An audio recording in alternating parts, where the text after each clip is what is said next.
Good morning children, welcome back to physics class. Today we will discuss limitations of dimensions and then we will do some numericals. So there are certain restrictions on use of dimensions. These are known as limitations of dimensional analysis.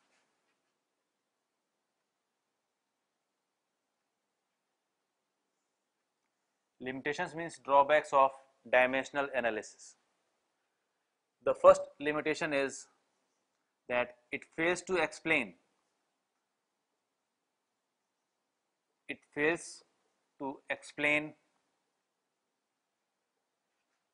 about constants. That means if you are having a numerical value in the physical equation, its dimension will be neglected. Say for example, in kinetic energy, there is half mv square. So you have to neglect this constant is neglected.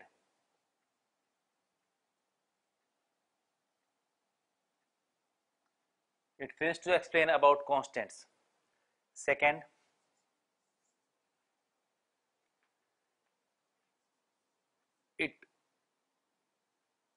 it fails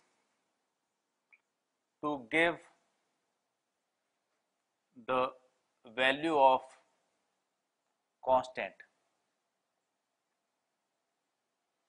in a physical equation.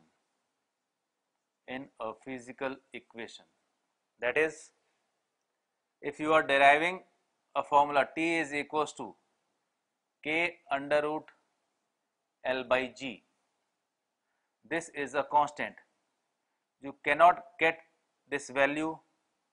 This value is not determined by dimension.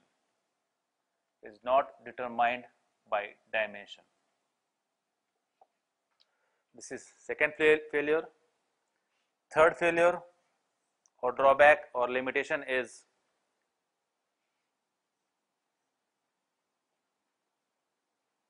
dimensions fails to explain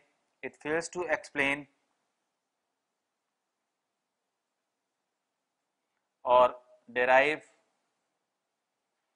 a relation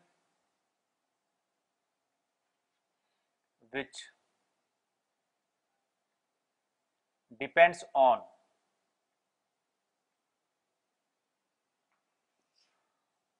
more than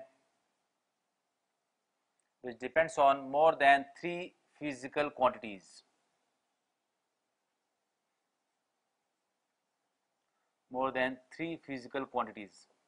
This I have discussed while explaining application number 3, where I have told you that if any quantity is depending on more than 3 factors, you cannot derive it dimensionally. This is third failure. And the last failure is it fails to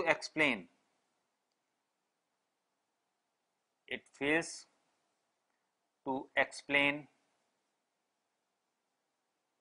about trigonometrical ratios.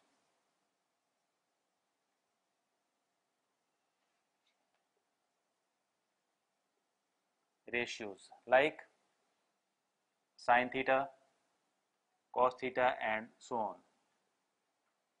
So in that case you have to consider sin theta, cos theta as dimensionless. So these are the limitations of dimensional analysis which you should take care while solving the numericals. This third one is very important. Here also I have told you that while deriving or establishing a relation, if you are solving like this only, it will be correct, but if you are putting a wrong value in place of k, then it will be incorrect. Similarly, in a equation where constant or pure number is coming, that should be neglected because it will not explain about numerical values or constants. So these are the failures or limitations of dimensional analysis.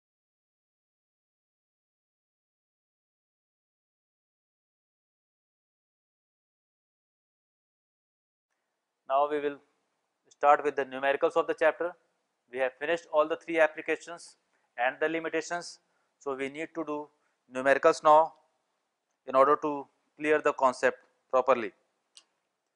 So I am doing numerical number 3 from page 85, that is from Newton physics, according to which refractive index of a transparent medium is given by mu a plus b by lambda square, where lambda you all know is wavelength of light, a and b are constants. You have to find the dimensional formula of a and b along with SI unit of a and b.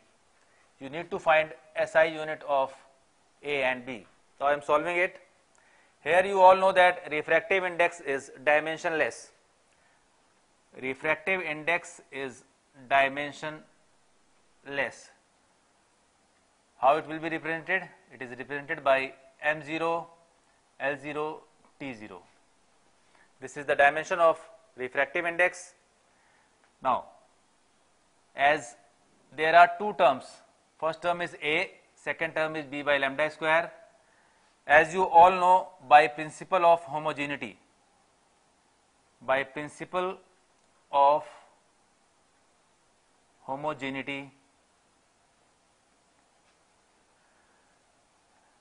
dimension of each term, that is dimension of a, is equal to dimension of refractive index.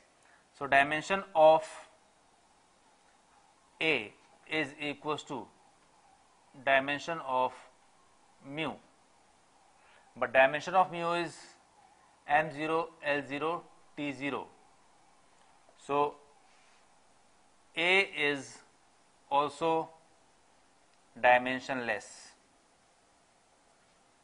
A is dimensionless.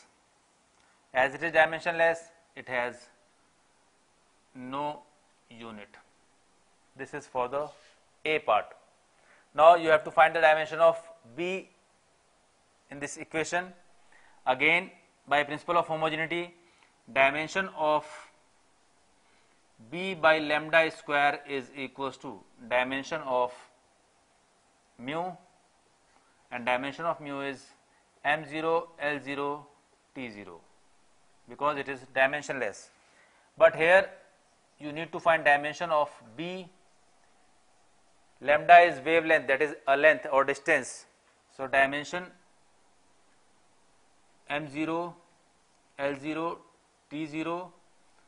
This lambda square will move to other side, that is dimension of lambda square.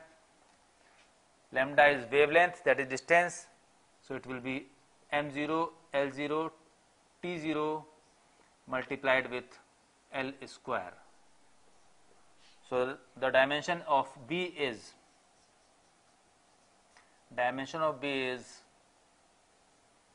l square, and therefore SI unit of B is meter square. This is numerical number 1. So please take care of principle of homogeneity, where dimension of each term on one side is equal to dimensions of left hand side.